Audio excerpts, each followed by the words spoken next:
Saudara pendengar di segenap penjuru tanah air, selamat bergabung dengan Lumen Indonesia. Lumen Indonesia siap melayani Anda setiap hari. Saudara terkasih, marilah kita bersatu dalam Tuhan kita Yesus Kristus yang tidak berubah dahulu, sekarang, dan selama-lamanya.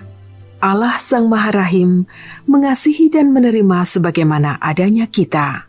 Allah Bapa kita di surga senantiasa bersedia menolong, menghibur, dan meneguhkan kita dalam menghadapi segala permasalahan hidup sehari-hari.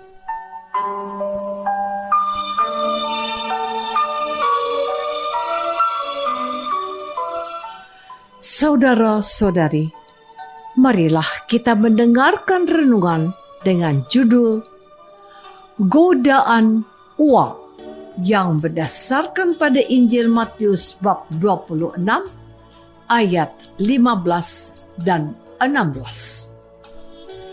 Yudas berkata, "Apa yang hendak kamu berikan kepadaku, supaya aku menyerahkan Yesus kepada kamu?" Mereka membayar 30 uang perak kepadanya.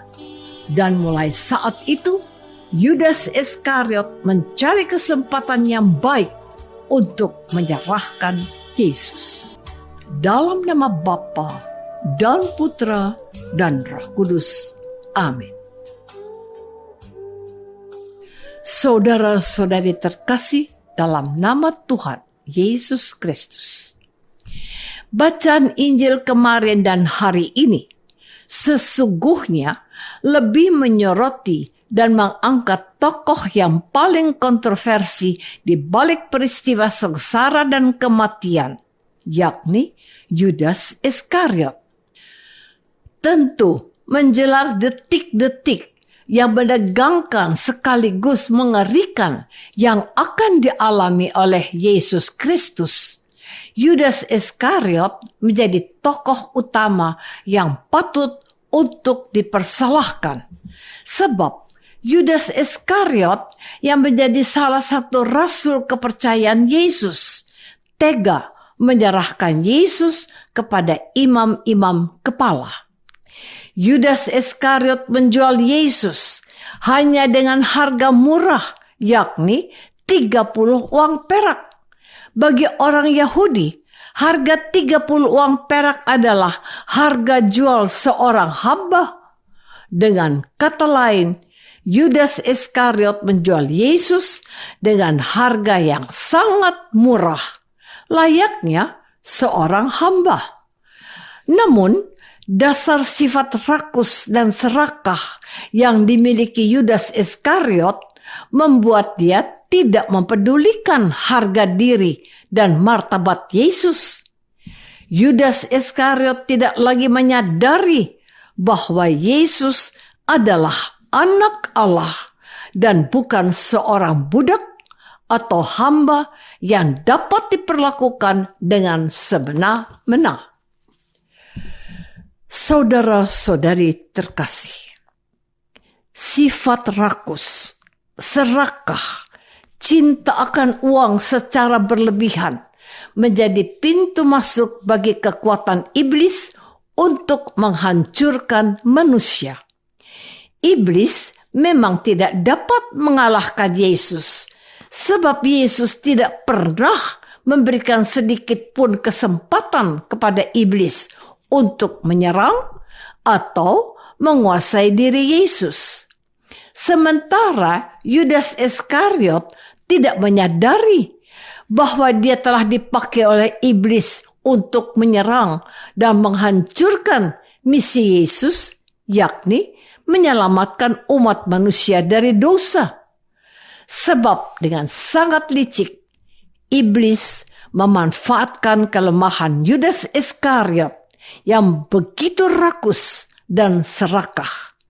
Maka, dengan pengaruh iblis, Yudas Iskariot selalu mencari celah bagaimana dia dapat menyerahkan Yesus kepada imam-imam kepala. Mata dan hati Yudas Iskariot sudah dibutakan oleh uang. Bahkan saat makan bersama dengan para rasul sebelum Yesus menderita dan wafat, Yesus sesungguhnya telah memperingatkan Yudas Iskariot agar dia bertobat. Tetapi yang terjadi justru sebaliknya. Yudas Iskariot berbohong dan tidak mengakui niatnya jahat untuk menjual Yesus. Saudara-saudari terkasih, godaan uang atau materi menjadi masalah yang sering kita dengar dalam kehidupan sehari-hari. Misalnya, demi uang, ada orang tua yang tega menjual anak kandungnya. Orang tua yang tega menjual anak kandungnya beralasan bahwa masalah ekonomi atau kebutuhan sehari-hari yang menjadi pendorong bagi mereka untuk tega menjual anak kandungnya.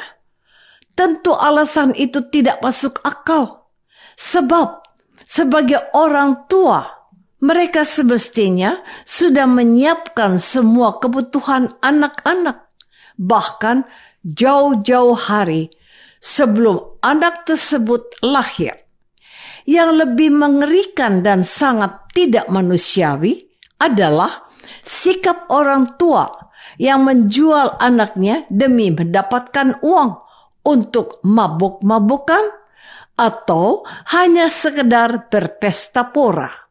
Sementara dalam kasus yang lain ada juga kisah anak gadis yang menjual dirinya hanya karena tergiur oleh uang agar bisa membeli barang-barang yang bermerek atau untuk bisa hidup bersenang-senang.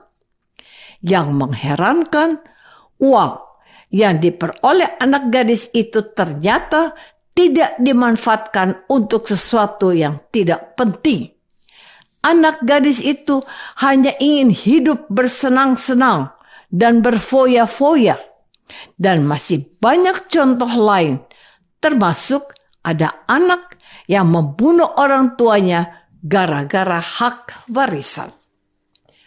Saudara-saudari terkasih, hidup manusia yang serakah dan ingin mengumpulkan banyak uang atau materi sangat bertentangan dengan Yesus. Yesus justru mengambil sikap yang berbeda dengan mengambil rupa hamba. Sebagai hamba Tuhan, Yesus tidak mengandalkan harta benda. Yesus begitu yakin bahwa Allah menyediakan semua kebutuhannya. Maka satu-satunya andalan Yesus adalah Allah Bapa di surga. Sebagai hamba Allah, Yesus juga mengambil posisi sebagai orang miskin. Di sini, Yesus menunjukkan bahwa hidup miskin adalah sebuah pilihan. Dan Yesus tidak takut dan tidak malu hidup miskin. Berbeda dengan kita, umat Kristiani, yang takut dan malu hidup miskin. Karena takut dan malu hidup miskin, sampai ada orang yang mau korupsi, berbohong, atau memeras. Dengan korupsi, berbohong, atau memeras, seseorang bisa kaya. Tetapi belum tentu orang itu hidup bahagia. Seperti Yudas Iskariot. Setelah dia mendapatkan uang dari hasil menjual Yesus, kehidupannya justru menjadi hancur, berantakan, tidak bahagia, dan mati dengan cara gantung diri. Apakah sudah berusaha menjaga diri agar kita tidak tergoda oleh uang atau materi yang justru membuat kita menjadi budak uang? Marilah kita berdoa.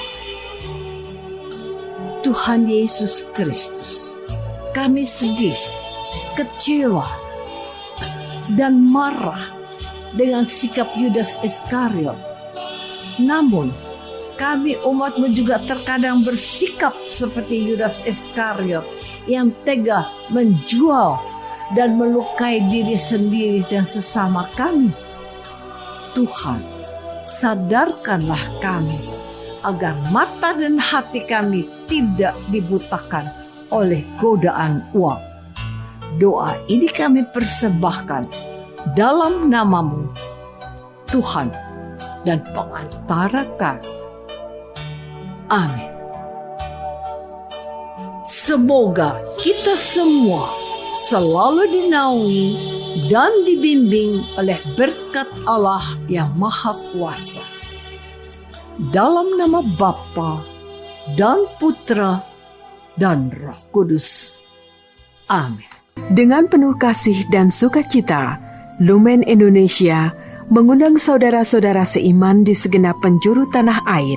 Sekiranya ada tanggapan ataupun saran, kirimkan surat Anda ke Lumen Indonesia.